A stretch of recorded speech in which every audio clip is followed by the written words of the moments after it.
नमस्कार, मैं हूं आपके साथ अंकिता पाल और आप सभी का हमर छत्तीसगढ़ में स्वागत है। रुक करते हैं खबरों की तरफ।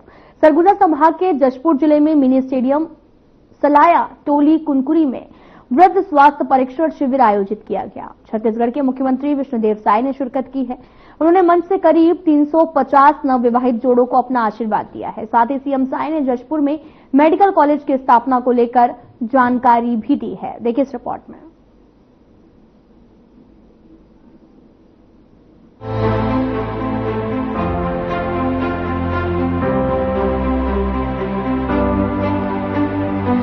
सरगुजा संभाग के जशपुर जिले में मिनी स्टेडियम सलाया टोली कुनकुरी में बृहद स्वास्थ्य परीक्षण शिविर आयोजित किया गया, जिसमें छत्तीसगढ़ के मुख्यमंत्री विष्णुदेव साय ने शिरकत की। उन्होंने मंच से करीब 350 नवविवाहित जोड़ों को अपना आशीर्वाद दिया और स्वर्गीय कुमार दिलीप सिंह जूदेव को याद किया। साथ ही उनको श्रद्धा सुमन पुष्प अर्पित किए। इस दौरान सीएम विष्णुदेव साय ने कहा कि पिछले बजट में भी जशपुर नगर को कई सौगात बजट के माध्यम से दी गई थी, जिसको इस बार और अधिक बढ़ाया गया है।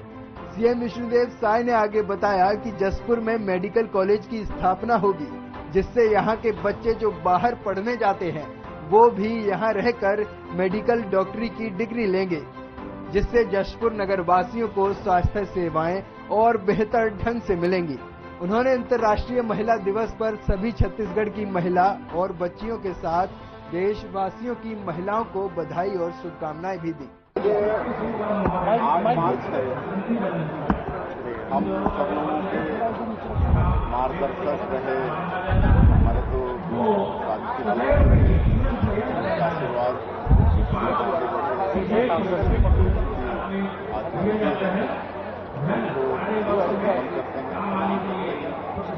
आशीर्वाद मिलता रहे। और आज अंतर्राष्ट्रीय महिला दिवस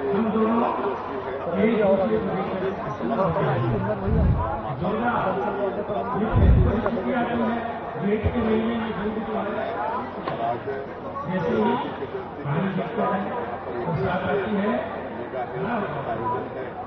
इस समय के लिए जीवन में आ जाते हैं।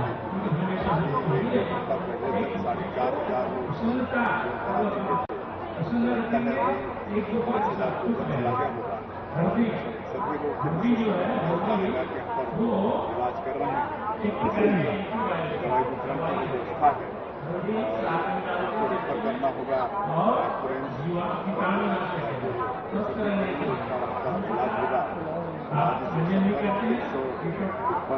हमारी बेटियों की शादी भी संपन्न हो रही है। 153 जोड़ी आज के साथ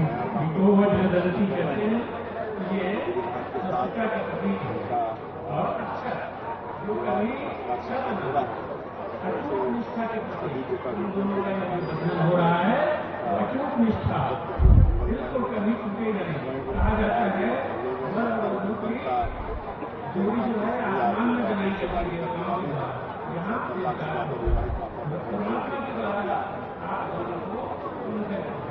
मिनी स्टेडियम सालिया टोली कुनकुरी जशपुर में सामूहिक विवाह कार्यक्रम के साथ साथ महिला दिवस पर बृहद स्वास्थ्य शिविर परीक्षण शिविर का भी आयोजन किया गया, जिसमें रायपुर से आए हुए नवविवाहित जोड़ों को 35,000 का चेक वितरित किया गया।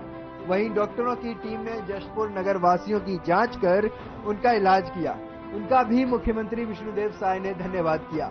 वहीं बड़ी जटिल बीमारियों के लिए रायपुर आने का आग्रह भी किया गया, जिससे वो सभी बीमारियों से निजात पा सकें। कार्यक्रम में हर खबर की टीम ने महिला दिवस पर महिलाओं से खास बातचीत की, जिसमें मेडिकल कॉलेज की अपेक्षा कुनकुरी में एक बस स्टैंड की ज्यादा मांग उठी। जी सर, ये आज है अंतर्राष्ट्रीय महिला दिवस, तो अंतर्राष्ट्रीय महिला दिवस के उपलक्ष्य में मैं सभी माताओं बहनों को अंतर्राष्ट्रीय महिला दिवस की हार्दिक शुभकामनाएं देना चाहती हूँ। और जी सर, थोड़ा सा यहाँ बस स्टैंड की तो कमी है कि यहाँ कुनकुरी में बस स्टैंड तो बननी ही चाहिए, बहुत ज़्यादा जरूरी है बस स्टैंड की। जी वो भी जरूरी है। अच्छी बात है मुख्यमंत्री विष्णुदेव साय जी ने कही है कि मेडिकल कॉलेज बनाने के लिए, तो बहुत अच्छी बात है। अब हमारे यहाँ के सारे विद्यार्थी सब बाहर पढ़ाई के लिए जाते थे, अब यहाँ बन जाएगा तो सब यहीं सुविधा हो जाएगा सबके लिए, छात्र छात्राओं के लिए। इसके लिए मैं बोलना चाहती हूँ कि मुख्यमंत्री विष्णुदेव साय जी को बहुत बहुत धन्यवाद, क्योंकि ये महिलाओं के लिए बहुत कुछ हो जा रहा है, इसमें अपनी जरूरतें पूरा कर सक रहे हैं। यहाँ पर एक बहुत ही बड़ा प्रोग्राम मुख्यमंत्री के द्वारा आयोजित किया गया था, जिसका नाम है मुख्यमंत्री कन्या विवाह योजना। इस दिन इतना शुभ दिन है जहाँ पर हम वुमेन्स डे भी सेलिब्रेट करते हैं। मैं बस इतना हर वुमेन से कहना चाहूंगी कि वो सक्षम बने, अपने पैरों पर खड़े रहे और दुनिया में अपना नाम कमाए। जिस प्रकार महतारी वंदना योजना के तहत हमें 1000 रुपया राशि के तौर पर हमें मिलती भी है, उसमें सारी महिलाएं अपनी जरूरत को पूरी करती हैं, जिससे कि अपनी दैनिक दिनचर्या में वो अपना यूज भी कर सकती हैं। इसके लिए हम मुख्यमंत्री जी का सादर धन्यवाद करते हैं। महिला दिवस महिलाओं को उनके सशक्तिकरण के लिए, उनको उनकी भावनाओं को अच्छे से समझने के लिए और मतलब बहुत ही इम्पोर्टेंस दिया जाता है इस दिन महिलाओं को, तो जिसके चलते उनके अंदर आत्मविश्वास भी बना रहता है और बढ़ता भी है। हम कह सकते हैं कि महिलाएं इससे मोटिवेटेड होती हैं और हर वर्ष हमको इसको इसी तरह से हर्ष उल्लास के साथ मनाना चाहिए। सरकार के द्वारा बहुत कुछ कार्य किया गया है, ठीक है, जैसे कि कन्या विवाह हो गया और महतारी वंदन योजना के तहत जो राशि उनको प्रदान की जा रही है। सरकार का काम काफी सराहनीय है।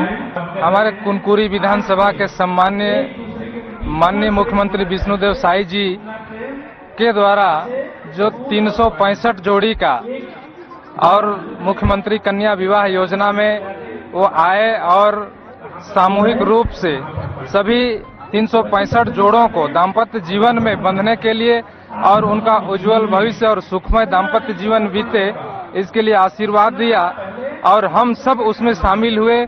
और निश्चित रूप से हम सब भी चाहते हैं कि उनका दाम्पत्य जीवन बहुत अच्छी तरीके से बीते। और माननीय मुख्यमंत्री जी अपने विधानसभा में अभी जो 25-26 का बजट पेश हुआ है, उसमें इस क्षेत्र के महत्वपूर्ण जो जनताओं का मांग था, उस मांगों को बजट में शामिल किया है और क्षेत्र का विकास करने के लिए किसी भी प्रकार का कोर कसर नहीं छोड़ा है। और मैं ये आज जैसे हम मना रहे हैं हमारा वुमेन्स डे मना रहे हैं, तो उसके अवसर पर मैं सभी को बोलती हूँ कि हमें एजुकेशन बहुत इम्पोर्टेंट है। इस स्तर पर आने के लिए हमें फ्री एजुकेशन जैसे मिल रहा है तो उसकी हमें यूज करना चाहिए और वुमेन को कम नहीं समझना चाहिए। आप जैसे भी स्तर पर हो बट स्टिल आपको और आगे बढ़ना चाहिए और आप मीन्स इक्वालिटी जैसा हमें मिल रहा है तो उसका हमें प्रयोग करना चाहिए। इसके लिए हम इतना ही कहना चाहती हूँ। महिला सशक्तिकरण की जरूरत नहीं है, महिला हमेशा सशक्त थी, सशक्त है। बस हमको चाहिए बराबरी पे आना और अपने अंदर के विश्वास को पहचानना। बाकी समाज बहुत तरक्की कर रहा है और महिलाएं सशक्त दिन ब दिन होते जा रही हैं। आज बहुत ही हमारे लिए सौभाग्य की बात है कि आज महिला मातृ दिवस है और मातृ दिवस में हम सभी माताओं को, मातृशक्तियों को बहुत बहुत बधाई देती हूँ। और हमारे छत्तीसगढ़ की मातृशक्ति बहुत ही महान और ताकतवर है। आप तो देखते ही हैं, हम जशपुर जिला की मातृशक्ति कहीं भी जाकर जंगल में, झाड़ में, हर जगह जाकर अपनी ताकत दिखाती हैं। और इसी तरह हम सब मातृशक्ति अपने महिला होने का सौभाग्य प्राप्त किए हैं और हमारी मातृशक्ति महिलाओं को सभी योजनाओं का लाभ लेने के लिए हर जगह जैसे सामाजिक कार्यक्रम होता है या कहीं पर बैठक होता है, सभी योजनाओं का लाभ लेना चाहिए। बहुत अच्छा कार्यक्रम है, सीएम साहब के साइड से बहुत अच्छा प्रोग्राम है, काफी लोगों के लिए राहत भरी है। ठीक है, स्वास्थ्य संबंधित रायपुर से आए हुए हैं, ठीक है, बड़े बड़े डॉक्टर आए हर विभाग से, तो लोगों के लिए काफी अच्छा और फायदेमंद है और आने वाले समय में और अच्छा कार्यक्रम होना चाहिए। मैं सभी महिलाओं के लिए बोलूंगी कि आज सबका उनके लिए विवाह कार्यक्रम सीएम की ओर से रखा गया है, तो पहले उन सभी को मैं बधाई देना चाहूंगी। महिलाओं के उत्थान के लिए सीएम साहब ने बहुत अच्छा कार्यक्रम ऐसा रखा है, तो उनके आगे भी भविष्य में भी उनके लिए और अच्छा कुछ योजना बरकती रहे। सबसे पहली तो मैं ये जितनी भी महिलाएं हैं सभी को आज अंतर्राष्ट्रीय महिला दिवस पर सभी को मैं ढेर सारी शुभकामनाएं देना चाहती हूँ। और मैं बस इतना ही कहना चाहूंगी, सिर्फ महिलाओं से ही नहीं, कि महिलाएं जो है उनको अपने हिसाब से लोग जीने दें, उनको प्रताड़ित ना करें। जैसे हम हर 1-2 दिन बाद न्यूज देखते हैं कि महिलाओं के साथ किसी प्रकार का छेड़छाड़ हुआ है या फिर उनके साथ मारपीट हुई है, कई प्रकार की उनके साथ घरेलू हिंसाएं भी होती हैं। और एक अहम बात ये भी है कि महिलाओं के लिए ही गाली का जो अपशब्द का जो प्रयोग किया जाता है वो कृपया ना करें और महिलाओं का सम्मान करें। बस मैं इतना ही सभी लोगों से दरख्वास्त करना चाहती हूँ जी। बहरहाल देखने वाली बात होगी कि मुख्यमंत्री विष्णुदेव साय के गढ़ कुनकुरी में कुनकुरी वासियों को कब तक बस स्टैंड मिल पाता है। हालांकि सीएम की तरफ से किए गए विकास कार्यों से लोग काफी खुश और प्रभावित भी दिखे। Bureau report.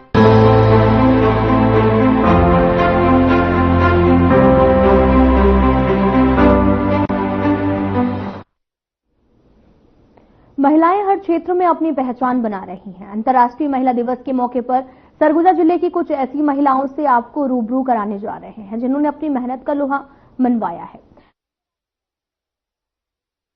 खास रिपोर्ट।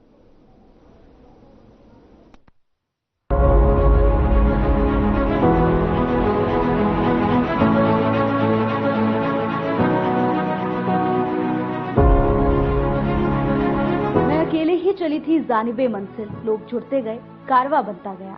इस पंक्ति को महापौर मंजुषा भगत ने चरितार्थ किया है। मंजुषा भगत बताती हैं कि शुरू से ही समाज सेवा के प्रति उन्हें रुचि थी। उन्होंने नर्सिंग की, संविदा में कुछ समय नर्सिंग में सेवा भी की, लेकिन समय ने ऐसी करवट बदली कि राजनीति में आ गई और कभी मुड़कर पीछे नहीं देखा। महापौर मंजुषा भगत की कहानी खुद उनकी जुबानी ही सुनिए। देखिए, राजनीति में आने से पहले मैं एक साधारण हाउसवाइफ थी। वैसे नर्सिंग कर चुकी थी, तो नर्सिंग छोटा मोटा संविदा में भी थी, तो उसको छोड़ दी।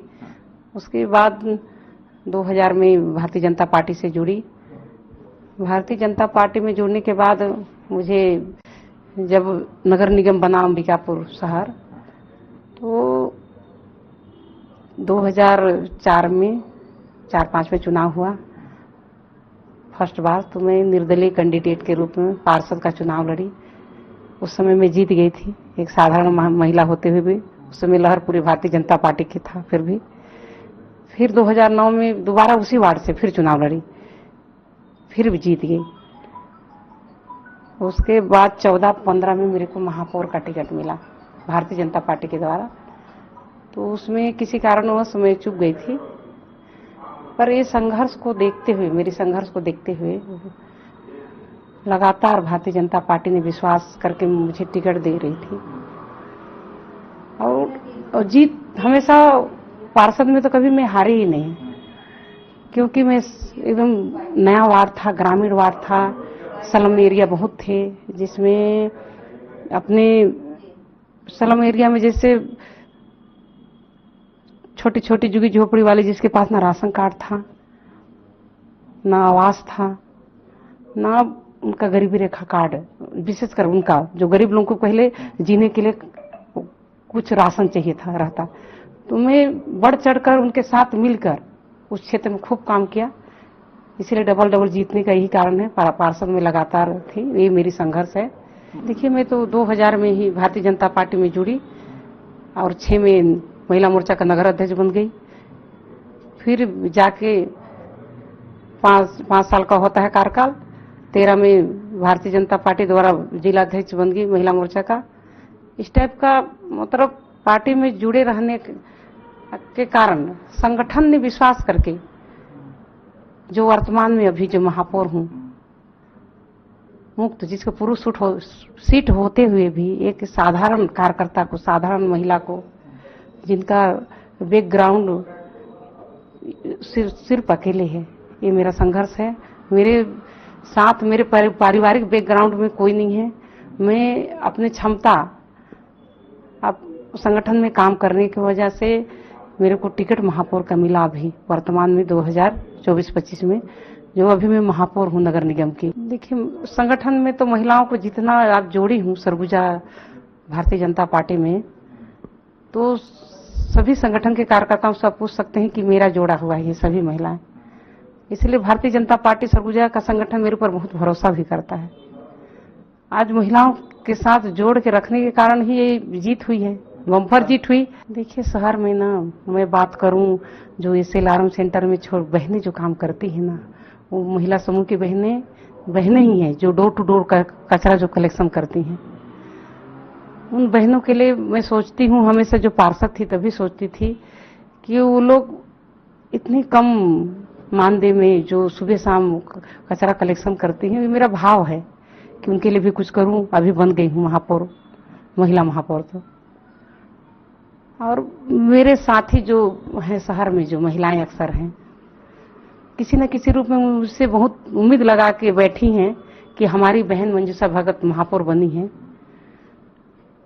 तो बहुत ज्यादा जैसे मूलभूत आवश्यकता रहता है तो डायरेक्ट मेरे से जुड़ी हैं, क्योंकि हमेशा डायरेक्ट जुड़े रहने के कारण ही मेरे को आज 11,000 से ऊपर वोट से लोग महापौर बनाए हैं अंबिकापुर नगर निगम में। तो कुछ भी काम होता है महिलाओं से समस्या। अभी पानी का संकट हो गया है, संकट तो नहीं कहना चाहिए, लेकिन थोड़ा सा कभी कभी कम पानी देते हैं, तो सबसे पहले महिलाएं फोन करती हैं कि दीदी हमारे पास पानी नहीं आ रहा है, उसको बढ़ाओ जल्दी दो। कहीं लाइट जैसे तत्काल गोल होता है, तो महिलाएं बहुत उम्मीद करके मुझे यहाँ पर महापौर बनाए हैं। अब बात करते हैं अंबिकापुर की गांधीनगर की रहने वाली जर्नलिस्ट कविता कुशवाहा और उनकी मां चंद्रमणि कुशवाहा की। कविता के पिता की कोरोना के कारण 2021 में मौत हो गई। पिता को मुखाग्नि कौन देगा, चर्चा होने लगी। कई तरह के नियम समाज ने बताए। ऐसे समय पर हिम्मत कर कविता कुशवाहा सामने आई और पिता को मुखाग्नि दी। पूरे नियम से पिता का दाह संस्कार किया। ऐसा करने पर समाज की नाराजगी भी उन्हें सहनी पड़ी। कोरोना काल में मेरे पापा को कोरोना हो गया था। मैं उनके साथ 10 दिन हॉस्पिटल में थी और उसके बाद 10 दिन के बाद जब पापा कोरोना मुक्त हुए तो उनको निमोनिया हो गया, जिससे उनकी डेथ हो गई। फिर चूंकि मेरे पिताजी के हम सिर्फ 2 ही बेटियां हैं, मैं और मेरी बड़ी वाली दीदी जो जिनकी शादी हो चुकी है, वो सिंगरौली में रहती हैं, उनका नाम विनीता कुशवाहा है। और हमने फैसला लिया कि मैं ही अपने पापा का दाह संस्कार करूंगी, क्योंकि मेरे पिताजी जो हैं उन्होंने एकदम बेटे की तरह मुझको पाला था। यहाँ तक कि पिताजी मेरे जो थे वो बेटों जैसा मुझे कपड़ा भी पहनाते थे और मेरे साथ सड़क में भी दौड़ लगाते थे मेरे पिताजी। तो उन्होंने कभी ये एहसास नहीं होने दिया कि मैं उनकी बेटी हूँ। तो मैंने ये डिसीजन लिया कि मैं अपने पिताजी का अंतिम संस्कार करूंगी और मैंने अपने पिताजी का अंतिम संस्कार किया। उस समय कोविड चल रहा था, लेकिन फिर भी हमारे काफी रिश्तेदार आए थे और बहुत सारे ऐसे रिश्तेदार थे जो कि रुष्ट हो गए, गुस्सा गए। उनको लगा कि बेटी कैसे दाह संस्कार कर सकती है। तो उसके बाद ये सारी परिस्थितियां बनी, सारे गुस्सा हो गए हमारे रिश्तेदार। लेकिन फिर जब मैंने सारे पापा के अंतिम संस्कार अच्छे से कर लिया तो कहीं ना कहीं उनको लगा कि नहीं, ये इसने ठीक किया है। तो अभी सब जाके ठीक है, अभी सब तारीफ भी करते हैं कि हाँ बेटी है तो अपना कर रही है सब। रूढ़िवादिता तो देखिए बहुत है, और जब मैंने अपने पिताजी को मुखाग्नि दी थी तो उसके बाद हमारे रिश्तेदार नाराज हो गए थे। उनका कहना ये थे कि लड़की होके इसने मुखाग्नि दी है तो हम और बाकी सारे जो कार्यक्रम हैं उसमें नहीं शामिल होंगे, पिताजी के अंतिम संस्कार के जितने भी कार्यक्रम थे उसमें तो नहीं शामिल होंगे। लेकिन फिर भी हमने किया सारा चीज जैसे करना था, अंतिम संस्कार हमने पिताजी का किया। और उसके बाद फिर जो हमारे नाराज परिवार वाले थे जो सारे फिर सही हो गए बाद में समय के साथ, लेकिन रूढ़िवादिता तो बनी हुई है। मैं अपने पिताजी की सबसे लाडली बेटी थी और मेरी माँ पिताजी ने मुझे बहुत नाजों से पाला था, हर एक ख्वाहिशें मेरी पूरी करी थी। तो मैं बहुत नाजुक थी उस टाइम, लेकिन जब मैंने अपने पिताजी को मुखाग्नि दी, शायद उसके बाद से ही मैं थोड़ी मजबूत हुई। जब मेरे पिताजी खत्म हुए और मेरे सामने मैंने उनको मुखाग्नि दी और मेरे पिताजी फिर अग्नि में समा गए, उसके बाद से ही मेरे अंदर थोड़ा सा मतलब मजबूती जिसे कहते हैं वो आया कि नहीं, अब जहां पिताजी मेरी माँ को संभालते थे, अब मैं हूं कहीं ना कहीं जहां मेरी माँ को संभालना है। तब से मैं अपना और अपनी माँ का ख्याल रख रही हूँ। आपने सरगुजा में देखा होगा कि आपको लड़कियों में बहुत कम ऐसी जर्नलिस्ट दिखेंगी या पत्रकार दिखेंगी जिस समय मैंने इस पेशे को चुना था कि मैं पत्रकारिता में ही जाऊंगी, उस समय कोई भी लड़की यहाँ सरगुजा में पत्रकार नहीं थी। तो मैं सरगुजा की पहली पत्रकार भी मुझे कहते हैं लोग कि मैं हूँ। तो मैंने चुना कि मैं इसी फील्ड में मेरे को जाना है और मैं लड़कों के साथ कंधे से कंधा मिला के लड़कियों के लिए उनके आगे का रास्ता खोलूंगी कि वो भी पत्रकारिता में आएंगी। और आज देखिए बहुत सारी ऐसी लड़कियां हैं जो मेरे आने के बाद पत्रकारिता में कदम रख चुकी हैं और बहुत अच्छे से काम भी कर रही हैं। सरगुजा की अगर मैं बात करूं तो अब कहीं ना कहीं पहले जो नजरिया था लोगों का, थोड़ा सा वो मेरे प्रति बदला है। पहले जहां मैं सिर्फ एक बेटी के तौर पे देखी जाती थी, लेकिन आज वो मुझे एक जिम्मेदार घर की सदस्य के रूप में देख रहे हैं। उनको पता है कि कहीं ना कहीं हम दोनों माँ बेटी यहाँ संघर्ष कर रहे हैं और साथ में रह रहे हैं। और ये जो आप मेरे साथ देख रहे हैं ये मेरी माता जी हैं और इन्होंने मुझे इतना मजबूत बनाया है कि अगर रात को 11 बजे भी खबर कहीं से आती है तो ये नहीं देखती हैं कि ये मेरी बेटी है, सिर्फ यही कहती है बेटा खबर आया है तो जाओ बना के आओ। मतलब ये नहीं है, एक जेंडर जो होता है फीमेल और मेल वाला, वो मेरी माँ ने खत्म कर दिया है कि ये मेरी बेटी नहीं, ये मेरी बेटा है। और मैं रात को भी इतने ही आराम से खबर बनाने चली जाती हूँ। मैं महतारी वंदन योजना के लिए सिर्फ इतना कहना चाहूंगी कि सरकार को फ्री में जो 1000 रुपए वो दे रही हैं, वो महिलाओं के लिए कुछ ऐसा स्किल निकाले, महिलाओं को कुछ ऐसा सिखाएं कि वो खुद उन चीजों को सीखकर अपने मेहनत से पैसे कमाएं और जो 1 तारीख को वो पैसे का इंतजार करती हैं उसकी वो मोहताज न रहें।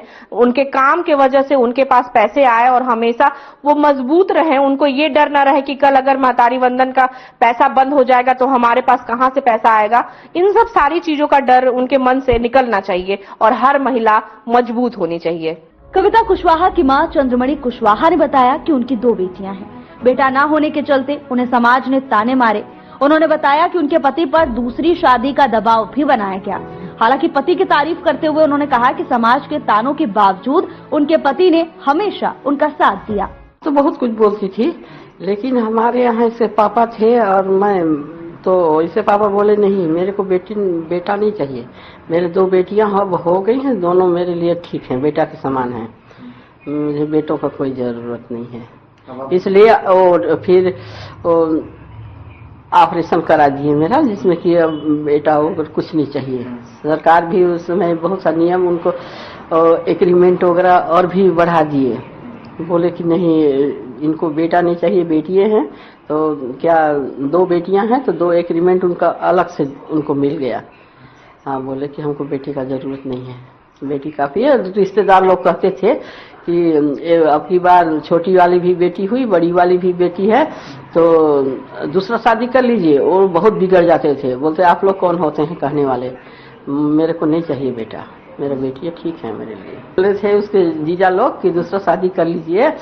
एक बोलते हम लोग लड़की देख रहे हैं, तो बोले कि नहीं हम नहीं करेंगे शादी, तुम लोग को करना है तुम लोग करो, मेरे को नहीं चाहिए बेटा, मेरा बेटी ही बेटा है और रहेंगे।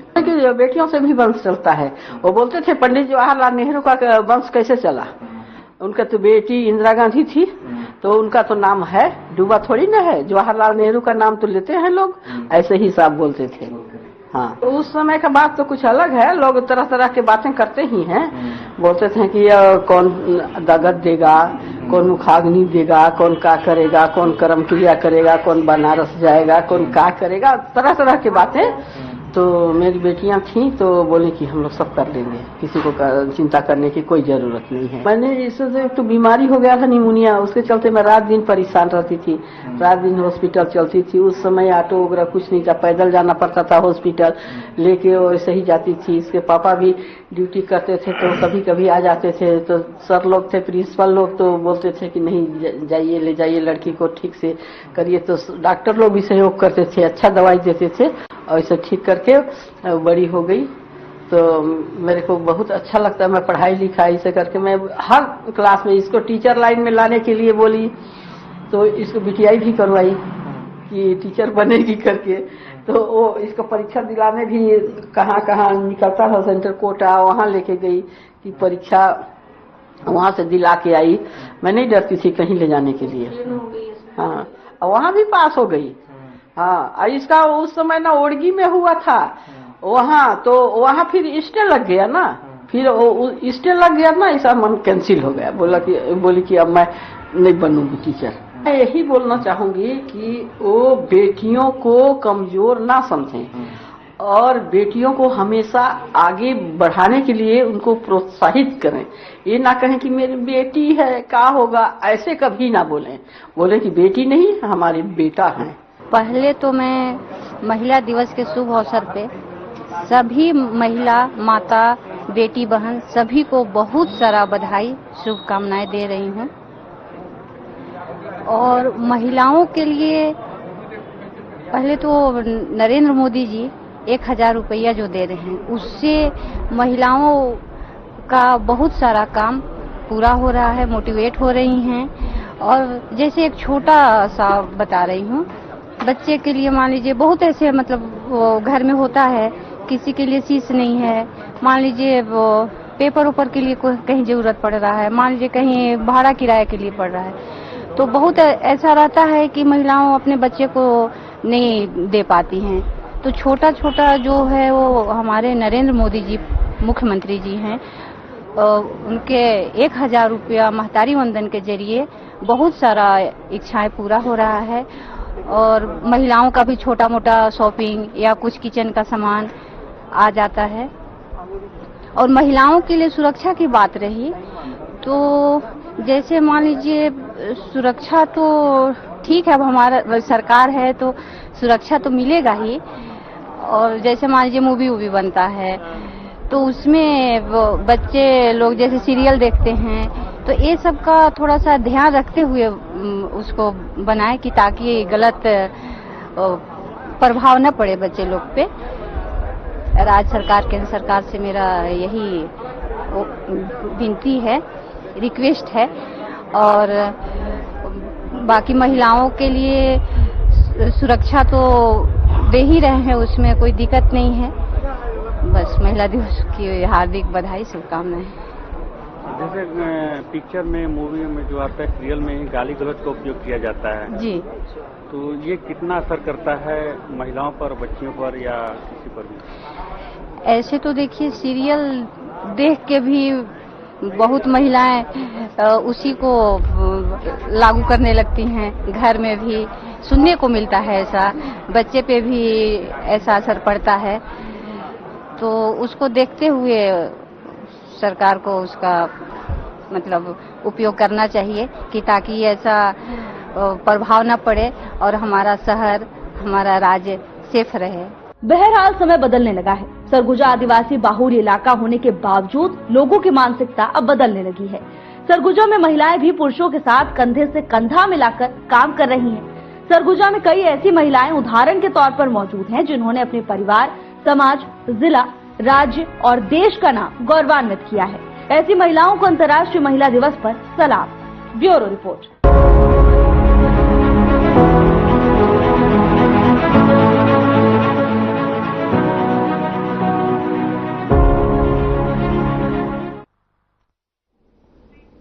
फिलहाल में इतना ही। नमस्कार।